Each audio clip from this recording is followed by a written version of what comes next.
Merci beaucoup d'être là. On est très heureuse de vous présenter une réflexion en fait sur les impacts à la fois psychosociaux mais aussi communautaires et les enjeux de communication dans la phase de rétablissement. Alors, et voilà. OK. On va d'abord parler des événements météorologiques extrêmes, puis de l'impact sur la santé mentale, en faisant un petit zoom sur le phénomène de l'éco-anxiété pour enfin aborder là, les questions de communication et pour la phase en fait à la fois de préparation et de rétablissement. Je prends la parole rapidement. On a parlé de certains enjeux psychosociaux. Je trouvais ça très intéressant d'entendre nos messieurs qui vont peut-être arriver un petit peu plus tard, qui étaient en train de manger au soleil, mais des gens des sciences naturelles parler de problèmes psychosociaux ce matin, monsieur qui était là de la municipalité aussi. Donc, fut un temps qu'il fallait convaincre les gens en fait, de s'y intéresser. Donc, je pense qu'on est rendu ailleurs. Juste vous dire, dans le fond, d'entrée de jeu, tant qu'on va vous parler impacts psychosociaux, impact sur la santé mentale, on voit une santé mentale qui n'est pas décrite dans le trouble mental, en fait, qui est davantage le fait, on retient la définition de l'organisation de la santé, mais qu'on voit en fait comme la capacité à se réaliser, surtout supporter les stress, les tensions, les bons fonctionnements des individus, qu'on fait à la vie de la communauté.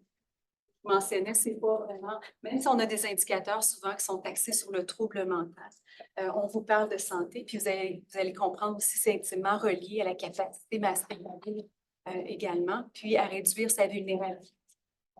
Donc, ce sera des événements c'est bon. Lequel? À gauche, droite. À droite. Okay. Bon. Fait que dans le fond, c'est ça. On peut être en bonne santé mentale tout en ayant un trouble mental. Donc, je pourrais souffrir de schizophrénie, mais être en bonne santé mentale et capable de me réaliser, jouer mes rôles dans la société auprès de ma famille. Au contraire, je pourrais ne pas avoir de maladie mentale et être en mauvaise santé mentale. Donc, dans le bas du continuum. Donc, l'idée, c'est de garder nos gens en haut avec cette notion de santé mentale. Rapidement, quand on regarde les événements météo extrêmes, je passe à travers toi. Rapidement, c'est une revue systématique de la littérature qu'on avait fait dans le cadre d'un projet qui était soutenu par Ouranos et l'Institut national de santé publique. On a déposé en 2020, mais je pense qu'il y a quand même il y a peut-être une réactualisation. Ce qu'on s'était intéressé, c'est de voir un peu la temporalité en fait, des impacts au niveau. Qu'est-ce qui arrive là, dans notre psyché ou notre santé mentale lorsque survient un événement extrême? Je vais partir à la deuxième, en fait, colonne. C'est qu'à très court terme, lorsque survient un événement, il va y avoir un stress intense. On va voir de la hardiesse, des fois, les gens qui vont s'entraider. On a des héros et des héroïnes un peu qui peuvent arriver, qui vont aider les autres. On a parlé hier, on a entendu parler de la colère, de l'indignation, certainement du découragement. Puis différentes conditions, on va parler plus des conditions subcliniques. Donc, on n'est pas des conditions de trouble mental, mais on va voir certains signes et symptômes. À plus moyen terme, puis le découpage est un peu, ce qu'on a vu dans la littérature, c'est entre 2 mois et 36 mois, c'est là qu'on va voir apparaître des plus grands dysfonctionnements, l'épuisement des personnes lorsqu'ils sont exposés sur une longue période ou à des importants, vous aviez parlé des démolitions de maisons, vraiment des processus qui s'étirent. Et c'est là qu'on va voir apparaître certains troubles pour cette personne. On va avoir des impacts également chez les enfants, les jeunes, donc c'est l'ensemble de la famille qui est touchée. Et généralement, ce qu'on a vu dans la littérature, c'est que les effets vont diminuer dans le temps. Et quand on prend les écrits, entre autres de Daniel Maltais à l'UQAC, 8 ans plus tard, après le grand déluge de 1996, en fait, il y avait encore au niveau de la santé mentale, les gens qui avaient été touchés, qui avaient été sinistrés. Je vous ramène, j'ai volontairement passé la première colonne pour laisser la parole à Anne-Sophie. Ce qu'on a vu dans la littérature aussi, c'est tout un nouveau vocabulaire qui se développe. On parle d'éco-anxiété. C'est moins nouveau maintenant, mais qui est quand même, il y a une dizaine, quinzaine d'années, on entendait peu parler. La solastalgie associée à une déprime, associée à la transformation. On parle même de stress pré-traumatique. Et d'anticipation. Donc, il nous amène une façon différente d'envisager le rétablissement. Je te laisse la parole.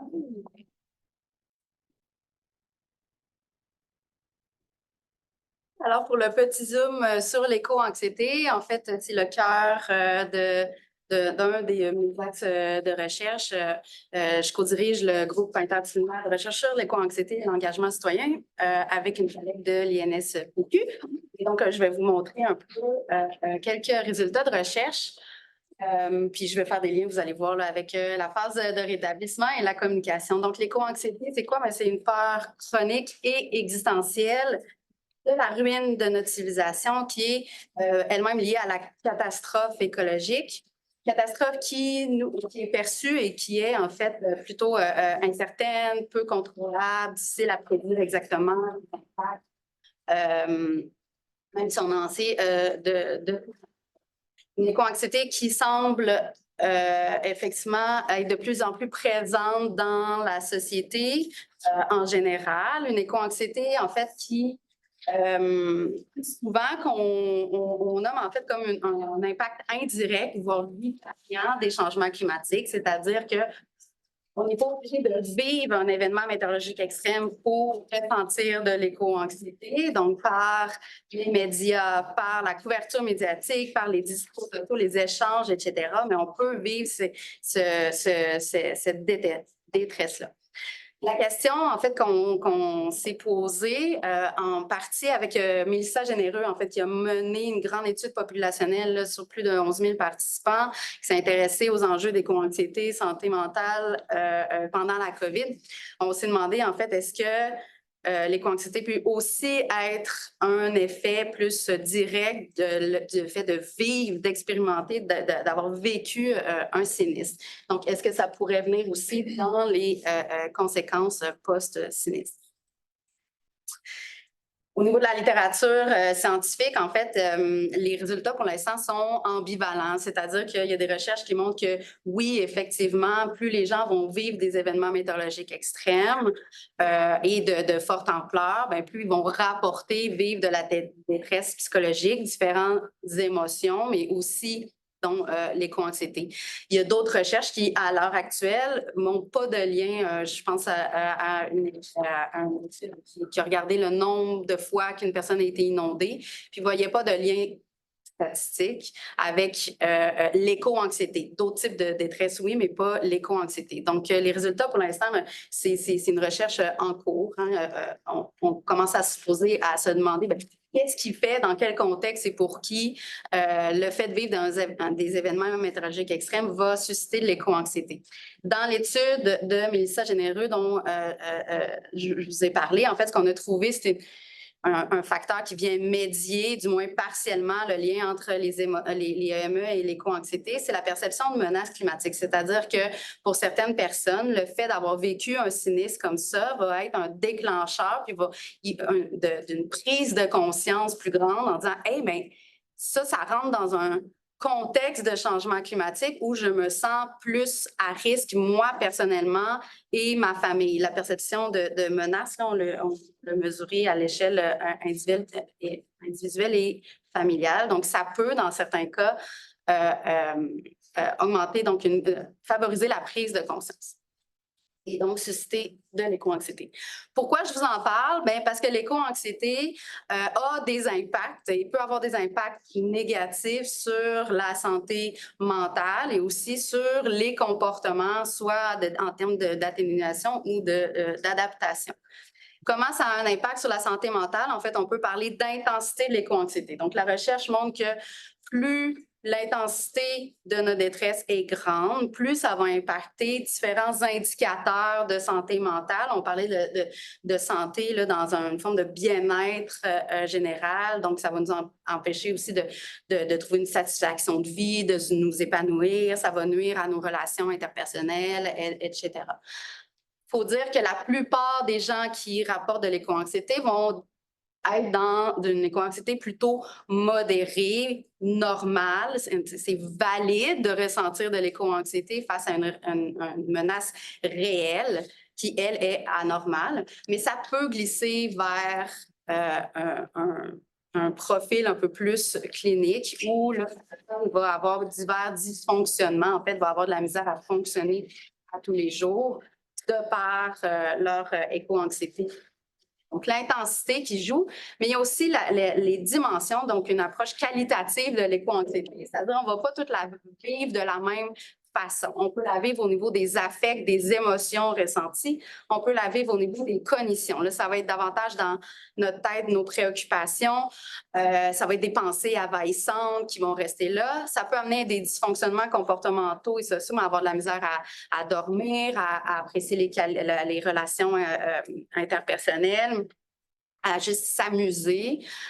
Puis, il y a une facette plus existentielle. Donc, on va vraiment se questionner sur notre rôle, sur notre responsabilité, sur l'avenir de l'humanité. Et tout ça va affecter, en fait, la santé mentale de différentes façons. Fait que là, je ne vais pas vous expliquer trop en détail, là, mais c'est juste se rappeler, en fait, que même quand on contrôle l'influence du stress quotidien, du stress amené par la COVID, de l'influence du genre et de l'âge, mais on voit que l'éco-anxiété, les différentes dimensions vont affecter différemment ici donc des symptômes d'anxiété générale puis des symptômes de dépression. C'est-à-dire que l'éco-anxiété, le fait de vivre ça, ne va pas nécessairement mener à une diminution de la santé mentale, mais ça peut l'être. Même chose pour la volonté d'agir. Parce que des fois, on dit que l'éco-anxiété, c'est un moteur d'action. Ça peut l'être, mais ça peut aussi être paralysant selon à la fois l'intensité, mais comment, de quelle facette va être proéminente dans notre vécu de l'éco-anxiété.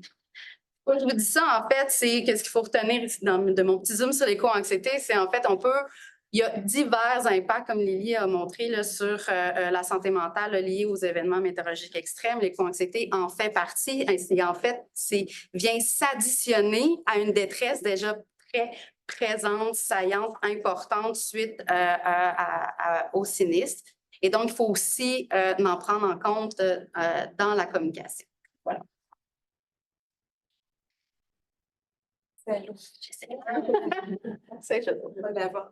Rapidement, en fait, on a le petit schéma qu'on vous a montré, donc avec la présentation de Sophie dans notre revue littérature. Je pense que si je fais ça, ça pointe pas du tout, hein? Ça va pointer, oui. Vers l'ordi. Vers l'ordi. Non. Le meuble. Le meuble, l'ordi. Ah, c'est bon, c'est bon.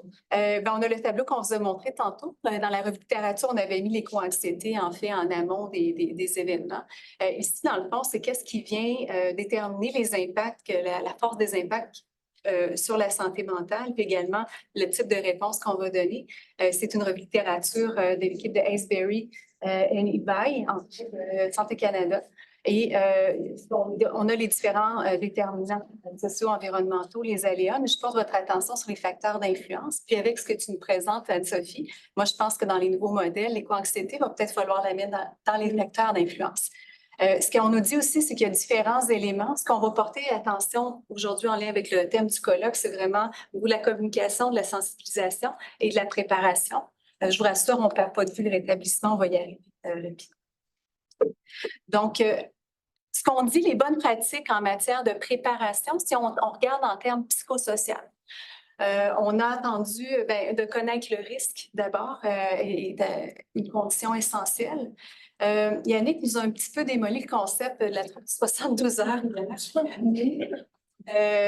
La trousse, dans le fond, c'est quand même un élément qui nous permet de nous préparer, de réfléchir. Moi, je pense que ça peut demeurer bon. Moi, je l'ai, en tout cas chez nous. Mais il y avait quand même, j'entendais bien la critique qu'il faisait là, par rapport à dire il y a une prise en charge ou en tout cas. Mais d'inclure peut-être des éléments de réconfort, penser à nos enfants, des petits toutous, un jeu de cartes, des photos, des choses qui nous font du bien. Donc, si on avait besoin de s'en servir, d'avoir un plan d'évacuation, de le pratiquer. On parlait ce midi, entre autres, de prévoir un plan pour nos animaux, nos petits animaux. On a vu beaucoup dans les études qu'on a menées, quand les animaux sont restés derrière, ça amenait énormément d'angoisse et de détresse chez les gens. Donc, se préparer à l'avance. Il y a un acronyme aussi qui s'appelle AIM, c'est comment on se prépare psychologiquement en amont. Événements possibles. Dans un contexte de changement climatique, il n'y a personne ici qui peut dire qu'il est à l'abri d'un événement météo extrême. Donc, d'abord, de se connaître, d'anticiper ses propres réactions par rapport à ça, faire des proches également, d'être en mesure d'identifier les émotions, les pensées qui pourraient être constructives, puis celles qui vont nuire aussi d'emblée. Puis également de voir, en fonction de ça, un peu comment je vais gérer ma réponse à ces grands stress-là et comment je vais aider les autres à gérer ces émotions. Donc, il faut également, on nous dit d'avoir des attentes réalistes face au désastre. Des fois, ça peut arriver rapidement, c'est hors de contrôle. Mais encore là, une prise de conscience de ça contribue à la préparation psychosociale des individus. Ça, c'est un peu ce qu'on voit, puis je pense que ça tient encore la route. Par contre, on va faire le lien avec ce que Anne-Sophie nous a présenté. En fait, rapidement, comment on communique, en fait, pour encourager encore la préparation. Si on en a quand même parlé pas mal, ceux qui étaient là hier, mais pour ceux qui n'y étaient pas, entre autres, il y a des groupes qui ont des caractéristiques particulières, donc le message doit être adapté aux différents groupes de la population. Il n'y a pas un bon canal, on va viser une multitude de canaux, en fait, pour communiquer. Les gens vont s'intéresser aux solutions davantage. Surtout, là, on a compris, surtout si on été expérimentés, si on a déjà expérimenté, en fait, un événement au niveau de la perception, vont être plus en mesure, peut-être plus intéressés à connaître l'aléa. Mais s'ils sont moins, bien, des fois, dire, j'ai-tu des solutions? Tu me dis ça, bon, ça peut arriver, je suis en zone inondable, ça va ressembler à quoi? Donc, d'avoir des solutions très concrètes aussi. Donc, des messages concrets, des solutions concrètes également à leur proposer. Puis aussi d'avoir une bilatéralité dans nos messages, donc d'être aussi en mode écoute. Parce que les gens non plus, ce n'est pas des vades-vides, ils ont des fois des mécanismes d'adaptation fort intéressants et mieux adaptés que ce qu'on peut leur proposer. Fait que ça, c'est vraiment communication, des bonnes pratiques. C'est une revue qu'on avait faite avec Bernard, avec Flore qui était là hier aussi. Puis il y a quelques écrits aussi en référence.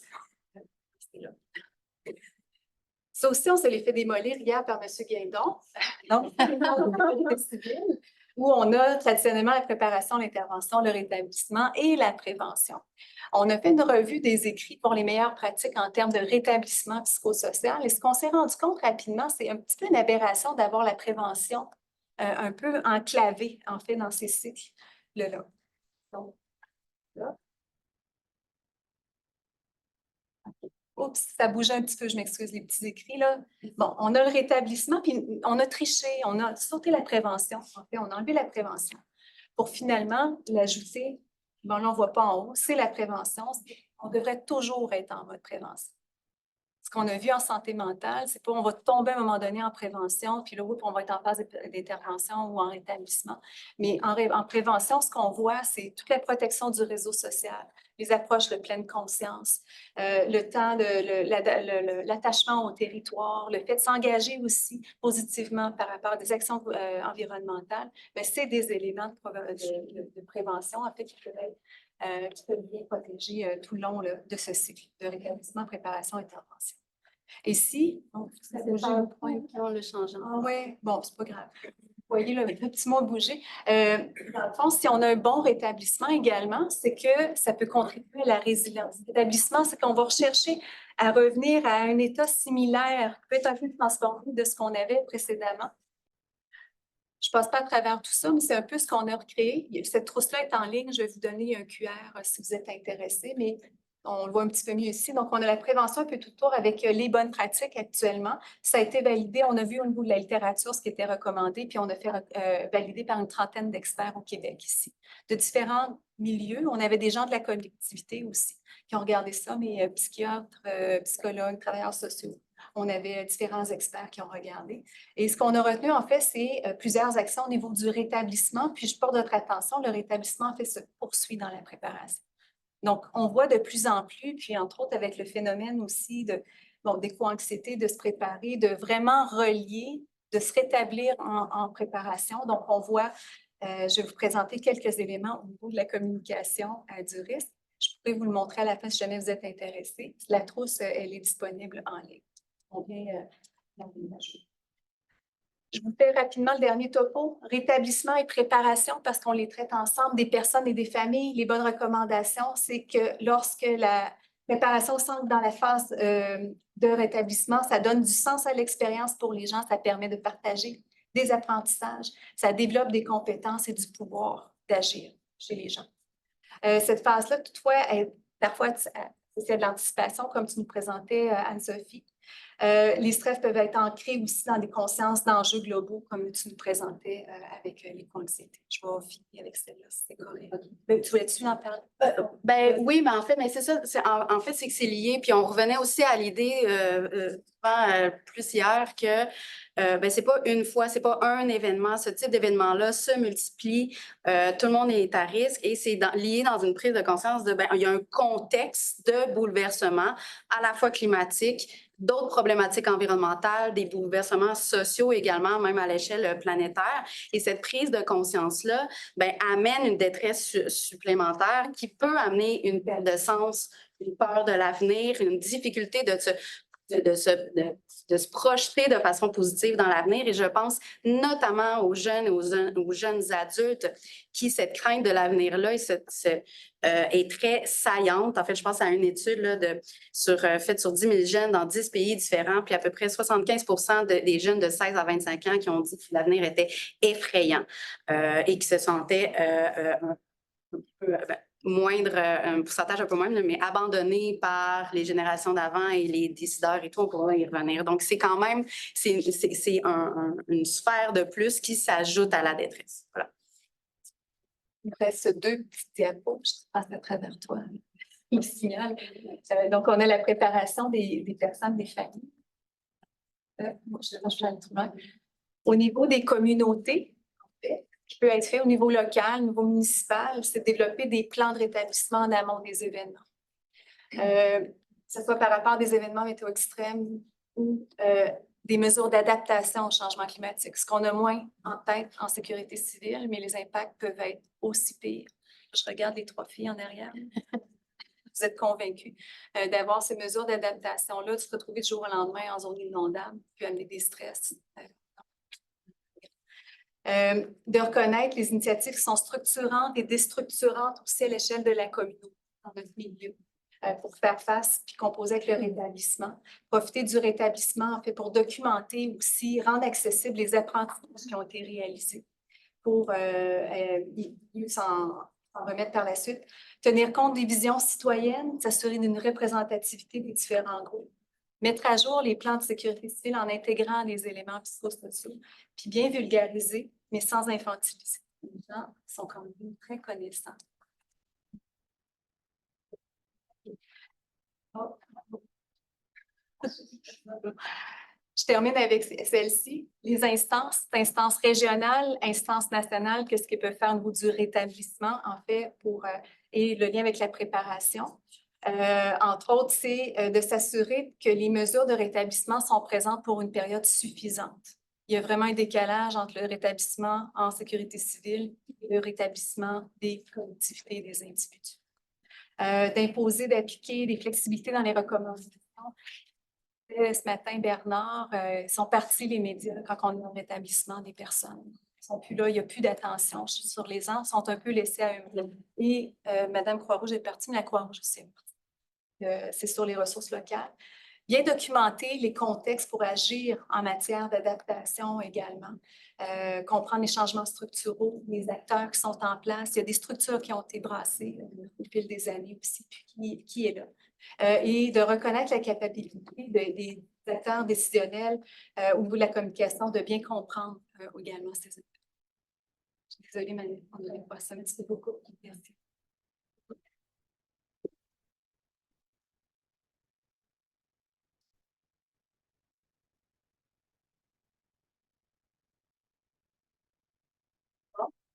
Question? Oui.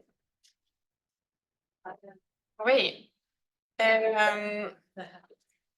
En ce moment, dans ma rédaction de mémoire, je réfléchis beaucoup au vocabulaire rétablissement et résilience parce que dans la littérature, c'est un peu utilisé à toute sauce.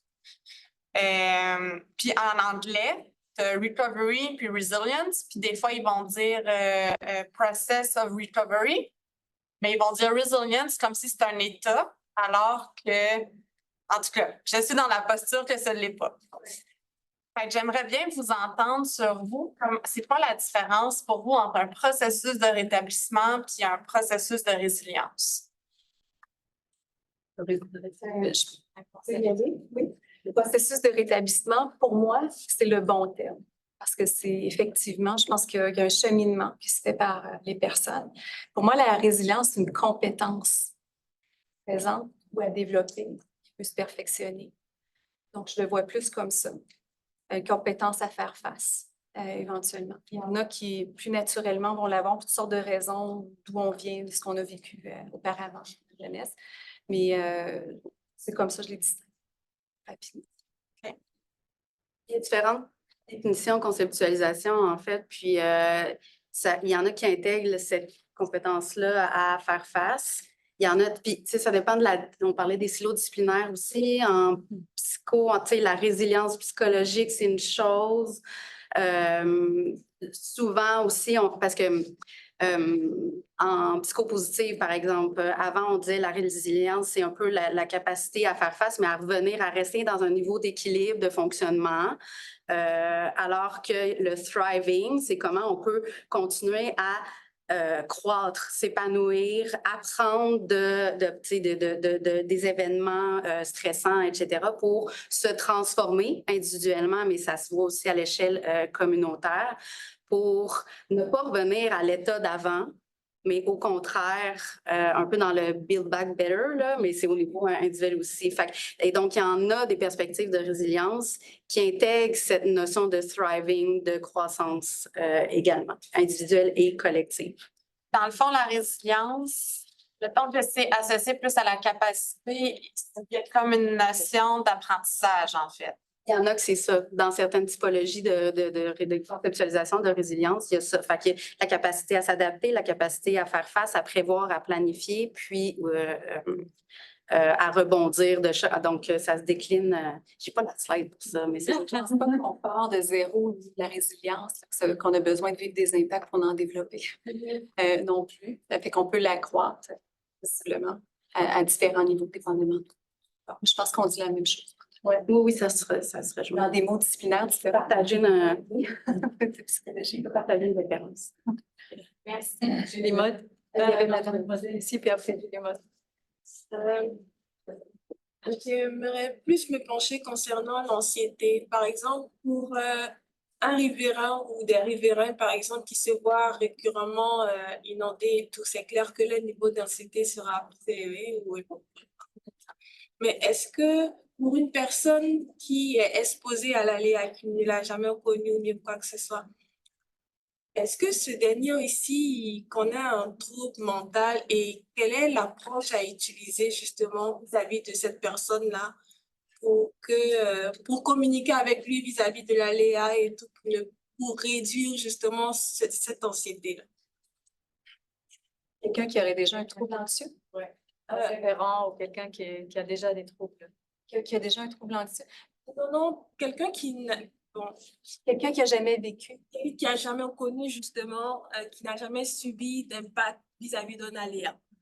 Quelle est l'approche à utiliser pour lui dire que vous serez probablement inondé? Et puis, est-ce que ce dernier aussi, est-ce qu'il ressent, quel est son trouble d'anxiété, son niveau mental vis-à-vis de cette annonce-là? Oui, mais on a documenté, en fait, sur le terrain plus cette réalité. Hier, il y a encore Yannick qui nous a enseigné, qui disait qu'entre autres, des personnes qui ont déjà connu l'aléa vont être davantage en perception de ce qui s'en vient, tandis que les personnes qui ne l'ont jamais vécu vont avoir besoin de se le représenter. Ce que je mentionnais, j'ai peut-être pas assez vite tantôt, la façon de l'aborder, c'est l'aborder, la personne ne sera pas intéressée à connaître c'est quoi la caractéristique de l'événement, c'est quoi, pourquoi que ça arrive, la cause. C'est pas vouloir savoir, c'est qu'est-ce qui va arriver, qu'est-ce que je peux faire. Déjà là, de donner des outils à la personne, ça peut être grandement aidant.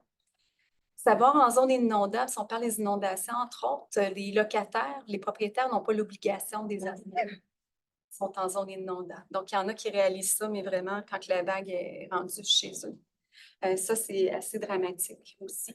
Donc, peut-être prendre conscience, on a des nouveaux arrivants dans des milieux, puis nouveaux arrivants, là, ça peut être d'autres arrivants de d'autres quartiers ou de d'autres villes qui connaissent moins, de les informer, mais autour. Puis je pense qu'on a la cohésion sociale, d'avoir cette civilité des informés. Et nous, ce qu'on a entendu également dans des études qu'on a menées, c'est qu'il y a des gens qui sont expérimentés au niveau des aléas, mais ils seraient prêts à en guider d'autres. Puis ça, pour la personne, ça donne beaucoup de sens aux épreuves qu'elle a vécues. Puis, ça fait quelqu'un qui parle le même langage, qui habite le même quartier, plutôt que d'avoir une instance qui dit, vous devriez faire ça. Je pense que c'est une façon de passer avec peut-être des petits ambassadeurs locaux, mais de créer ces réseaux informels-là serait extrêmement riche, je pense. Et ça, c'est des citoyens qui nous ont dit ça, qu'on devrait faire ça. Ouais. J'ajouterais aussi que il faut connaître les barrières. Je m'en vais dans le même sens un peu que toi. Dans mon postdoc, on est allé voir 2000 personnes qui vivaient dans les zones inondables, puis il y avait 25 de notre échantillon qui ne savaient pas qu'ils étaient dans des zones inondables. Fait que c'est quand même très gros, 25 de l'échantillon. Donc, il y a ça, mais nos résultats ont montré aussi, c'est que même s'ils perçoivent le risque, ils ne s'adaptaient pas ou ils n'adoptaient pas des comportements préventifs nécessairement parce qu'il y avait plein de barrières, entre autres, de ressources économiques, mais aussi psychologiques en termes de croyances, mauvaise conception, banalisation, représentation peut-être tronquée de la réalité, etc. Donc ça, il faut les connaître pour pouvoir accompagner. Puis chaque personne va avoir des barrières aussi différentes. Donc, il faut les documenter aussi pour mieux intervenir. J'ai aimé vous entendre justement sur, tantôt, vous l'avez identifié le principe de Build Back Better. Puis, je trouve que c'est une bonne façon de marier l'établissement avec prévention, parce que c'est ça l'idée, c'est comment on fait du rétablissement, mais en allant dans une étape où on est en meilleure position qu'au départ. Mais le principe de Build Back Better dans un contexte avec une succession de crises, et je pense notamment à Gatineau, où Gatineau, c'est une inondation, une tornade, une inondation, la COVID. Et dans ce contexte-là, donc dans ce contexte-là, tu sais, comment, au moment où on n'est même pas rentré dans une deuxième phase de rétablissement, puis qu'il y en a un autre événement qui arrive, comment vous percevez ça dans vos études ou dans le domaine? C'est là la pertinence, en fait, Puis M. Guénon, moi, j'ai beaucoup aimé hier quand il a dit que ces phases-là sont un petit peu bureaucratiques, en fait. On vit. Peut-être parce qu'Ariane, c'est ton sujet, les inondations récurrentes. C'est un vécu qu'on a collectif là-dedans. Puis de dire qu'on met ça dans une chronologie, oui, on va vivre toutes sortes de choses, mais je pense qu'à chaque fois, on s'en sort un petit peu plus fort si on donne la chance, en fait, aux gens de développer ces mécanismes de résilience. Il y en a qui vont aller moins bien. Puis il faudrait qu'on soit là pour eux autres aussi, puis les accompagner. Puis c'est ça qui est préoccupant. Moi, je suis chercheur, je suis en organisation de services de santé, santé communautaire, mais organisation des soins de services de santé. Puis c'est quand même préoccupant voir est-ce que les réseaux de la santé, services sociaux ou les ressources communautaires sont prêtes à cet afflux, possiblement de certaines personnes. La majorité vont se rétablir, mais il y a une portion de la population que non. S'assurer qu'eux ont des soins, puis que les autres, qui ont peut-être les ressources autour puis le soutien pour faire face à la prochaine. Puis j'ajouterais déconstruire les modèles linéaires qu'on avait avant aussi, puis sur lesquels on se basait pour faire des plans d'intervention, etc., parce que ça ne tient plus. On a juste allé à une conférence de Philippe pour bien s'en rendre compte. Il va y avoir des chocs récurrents systémiques de diverses natures aussi. Donc, on est très climato-centré, là, alors qu'il n'y a pas juste les gaz à effet de serre et le climat qui nous impactent. Puis ça, on dirait que c'est vraiment dans notre angle mort et pour moi, ça va être une catastrophe sociale. Mais d'avoir encore plus une vision systémique et donc de réfléchir à des nouveaux modèles qui vont prendre en compte ces chocs récurrents systémiques-là, puis on n'est pas rendu là. Entre universitaires, souvent, on en parle. En tout cas, on en parle, mais ça se déploie pas. Oui, M. Mas. Je vais faire une intervention comme un vrai physicien de science pure et dure, insensible. Science dure. Sens humain. Même résilience, ça vient, je ne sais pas si vous le savez, ça vient Mécanique. de la métallurgie. Puis, qu'est-ce qui arrive, c'est que quand on met un poids bon, sur un métal, on essaie de voir jusqu'à quel point il va être capable de rebondir. Mais il y a aussi un facteur de résilience. Que le trou, il ne peut pas rebondir. Ça veut dire, puis c'est autre chose. Mon ami Bernard, qui est dans les sciences molles, il m'a dit que ça s'applique aussi dans ce secteur-là. Est-ce que c'est quelque chose, parce que essentiellement, c'est la capacité de s'adapter, la capacité de rebondir, mais il y a aussi des déformations dans nos sociétés qui sont permanentes. Il n'y a pas de rebondissement. Les deux exemples qui me viennent en tête, c'est Cynthia, qu'il y a eu un barrage, puis il y a une région qu'il a fallu qu'ils démolissent. Et puis aussi Katrina, il y a un secteur de la Nouvelle-Orléans qui ont disparu, la population de descendu. Est-ce qu'il y a des études qui essaient de mesurer le point de brisure, le point de résilience, le facteur? Je suis juste curieux. Je peux juste vous dire, moi, j'ai un étudiant qui est sur la Côte-Nord, qui s'occupe des services d'urgence là-bas, qui était préoccupé par les changements climatiques. Son sujet de mémoire, c'est l'effondrement des systèmes de santé. Je ne sais pas si vous avez vu une nouvelle dernièrement. Là, il m'a dit, je vais mettre un petit peu ma mémoire sur pause, là. Et oui, ça peut s'effondrer. Puis dans les cadres actuellement, mais entre autres, au niveau même des systèmes de santé, c'est un qu'on a regardé, puis au niveau des individus, je pense que c'est pareil, qu'on vise soit, on ne peut plus absorber, en fait. On ne peut plus faire ce qu'on faisait avant, plus, on se remonte plus les manches, on en donne encore plus. On va s'épuiser, il faut faire les choses autrement, il faut se transformer. Et ça, de mener nos instances, en fait, je ne sais pas vous, à Environnement Canada, mais en tout cas, dans le réseau de la santé et des services sociaux au Québec, c'est peut-être pas facile. C'est des gros systèmes ou dans d'autres systèmes, c'est la même chose. Fait que soit qu'on se transforme, soit qu'on s'effondre. Puis oui, ça peut arriver. Ça peut arriver au niveau des individus, ça peut arriver au niveau des systèmes aussi. Oui. Le darwinisme. Soit on s'adapte, soit on meurt, soit on disparaît. C'est ça. C'est darwinisme. Dernière question. Ah, dernière question, M. Gachon.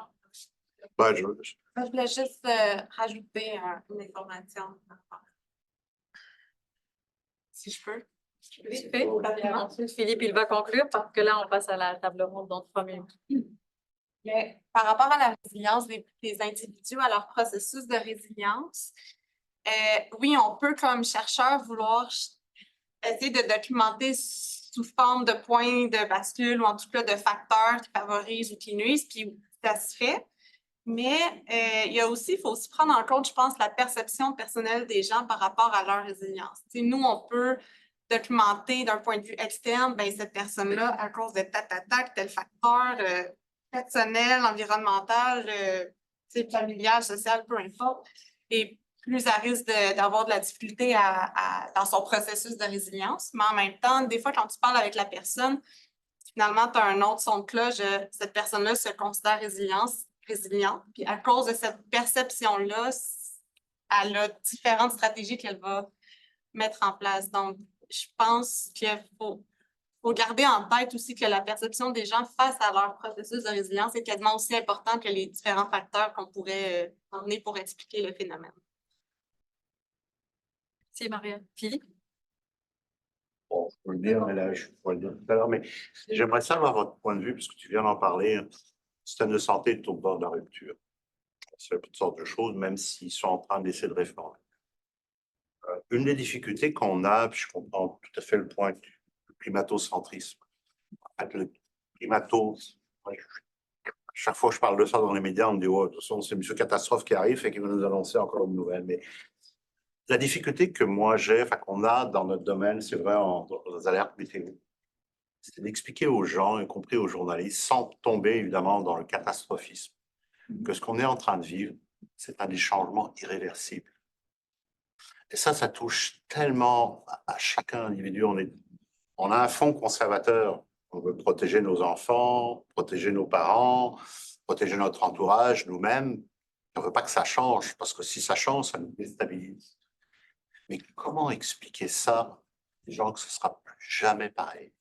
Alors, je vais m'adresser à Fateh, puis parce qu'on a besoin de travailler avec des statisticiens, des mathématiciens dans mon domaine, pour expliquer avec des mathématiciens que les statistiques, c'est des très beaux outils. Mais on n'a pas dans nos séries historiques aucun événement comparable à ce qu'on va vivre pour les prochaines années.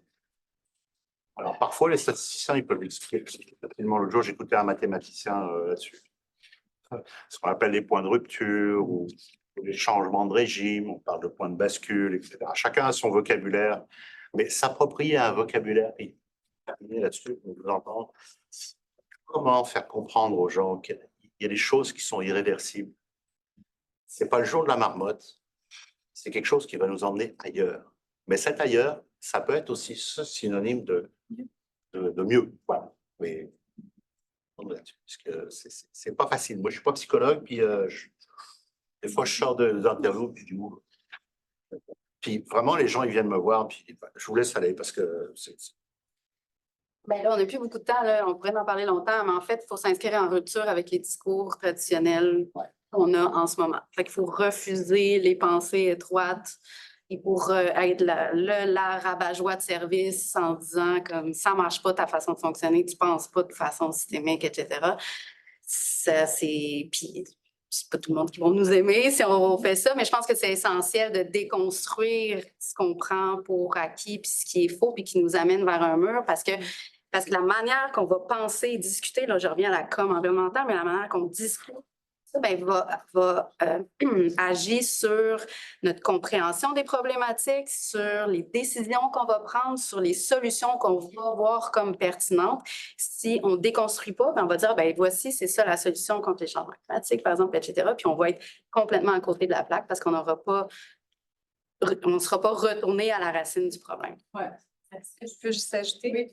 Quelle belle mission pour un réseau comme le RISC de s'inscrire en rupture avec ce qui s'est toujours fait. En fait, je pense que c'est notre mission des réseaux thématiques de recherche comme le RISC, parler de pré-CRISA, de faire de la nouvelle science, de penser des nouvelles choses, de se projeter 15 ans plus tard avec des choses qui n'existent pas encore. C'est ça que la beauté qu'on peut faire en recherche, en partenariat, en fait, c'est de rêver à des choses qui n'existent pas encore. Et ça, je pense que c'est notre mission, Philippe. Et des nouveaux narratifs. Oui. Des nouveaux images. C'est une invitation à vous.